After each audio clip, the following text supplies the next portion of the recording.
Hi and welcome to Spice and Pans. Today we'll be cooking Sambal Chilli Stingray. So let's start cooking. Now we prepare the chili paste.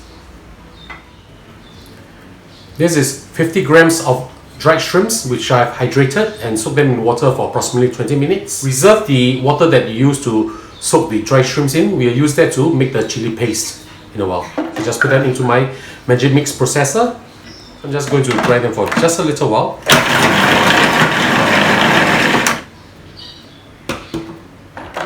This is how I like it to be. A little bit of bigger pieces over there because I like the prawn bits when I bite into the chili.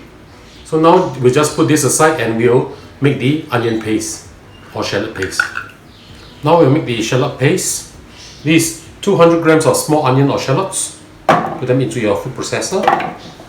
30 grams of garlic in and 20 grams of ginger.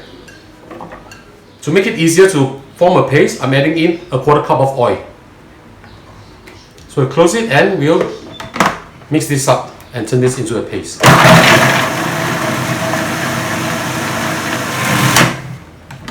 This is exactly how I want it to be. Very, very finely chopped up, almost paste-like. Now we'll process the chili. In the same bowl, I've already removed the shallots, but using the same bowl back again, I'll add in 25 grams of dried chili that I've hydrated and taken the seed out.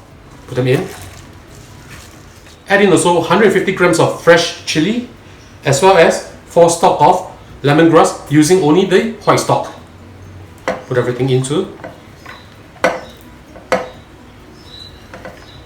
I will also add in 50 grams of bluecheon. I've dry toasted this. It actually comes in a block, so measure the desired amount, which is 50 grams that I'm using over here, and fry them until they crumple at low heat. So I'm just going to add them in also. Now we add in 1 cup of the water that I used to hydrate the dry shrimp with. Spread them up a little. And blend this as finely as possible.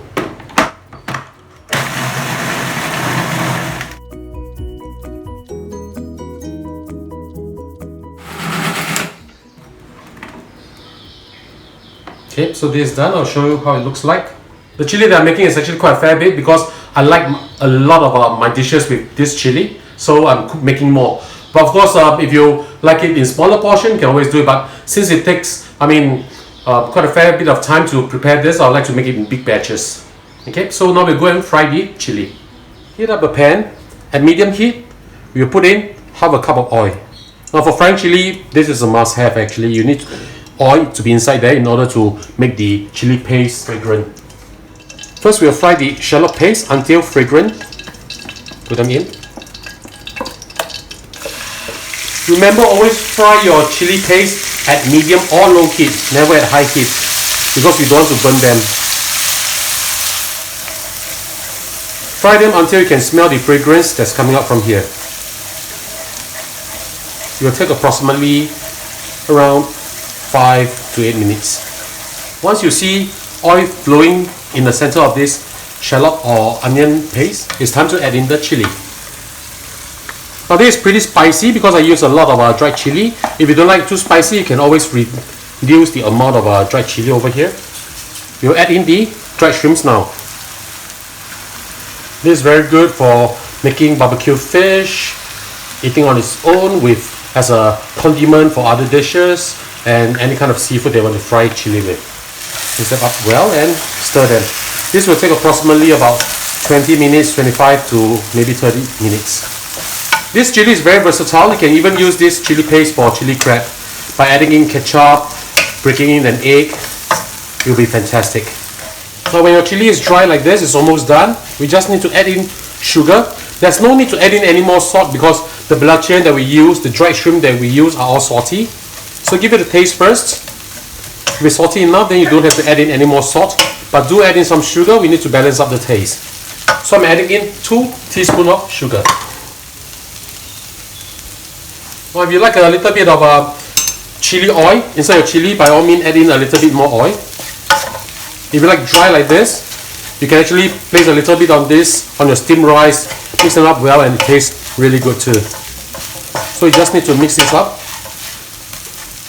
Right, you can see that the color has turned into a dark red. This is exactly what we're looking for.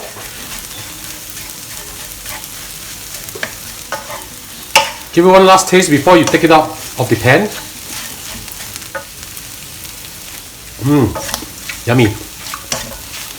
Very good.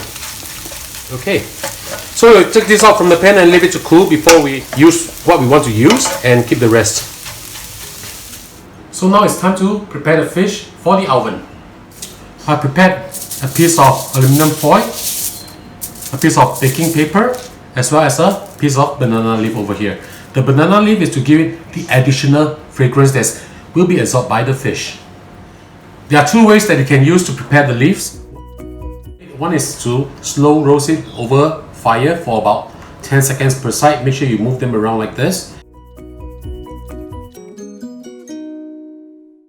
Another way to do is just submerge them into hot water for about 5 to 10 minutes around there, and then it'll be soft enough. I've submerged this in hot water, so it's very flexible, especially if you want to make otah and stuff like that. I have with me over here a fin of stingray. This is approximately 440 grams. I've cut them into cubes like this. Now there's two reasons why I want to do this. First is it's easier for the chili to go inside the flesh. Secondly is it will cook evenly and much easier to be cooked. So we'll turn it behind. This is the underneath of the stingray, the white flesh part. So we would like to stuff some chili inside here. Okay, just use your hand, it's fine. Try to stuff as much chili as possible into the fish. This will give the fish the much needed fragrance that's coming from the chili paste. When you're done with this, we'll turn it over to the other side and do the same. Pat it down a little bit so that the chili paste will actually stay on the fish. Turn it to the other side. Same thing too, try to fill as much chili as possible into all these cracks or cuts that we have made. This is going to be so great. Whether you want to have this just with beer or with rice, this is really, really fantastic. It's one of the favorite dish that my family enjoy. In Singapore, we call this barbecue hang he. Now, when they call this barbecue or barbecue stingray, it's not really barbecue. What they do is actually they pan fry this on a hot pan, and then they just sort of like pan fry and steam it up at the same time. But we're going to use an oven so that the kitchen will not be too smoky or too oily, so it's easy to clean up. So once this is done, we'll wrap the fish up. I'm using approximately 7 tablespoons of the chili. So I'm just going to bring this piece up here and here. Okay. Just fold it down a little bit. Just the side. Like a sweet wrapper, just turn it up a little bit. Put it underneath, like this.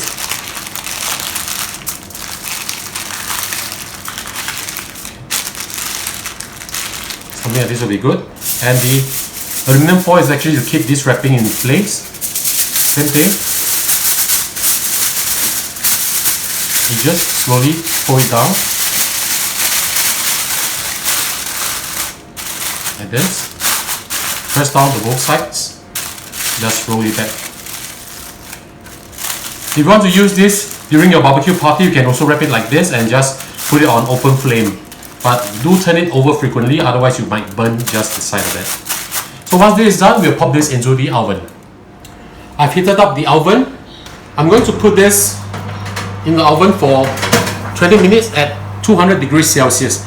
Now if you are using other type of fishes, especially like flounder and stuff like that, which is actually thinner in size, you can actually 15 minutes at 200 degrees will be good. Degrees Celsius will be good enough. But for me, I'm using a stingray and the fin is actually pretty thick, hence I'm using 20 minutes. So I'll see you back in 20 minutes time. The fish is done. Let's take it out from the oven. Be careful because this will be very hot. And now we'll plate this up. Cut off the ends.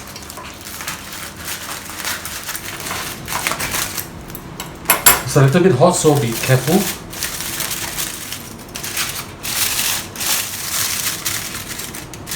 Oh, smells really good.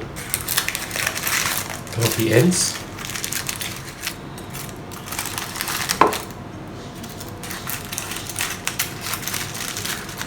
And there you have it. And ladies and gentlemen, this is how we cook our chili sambal stingray.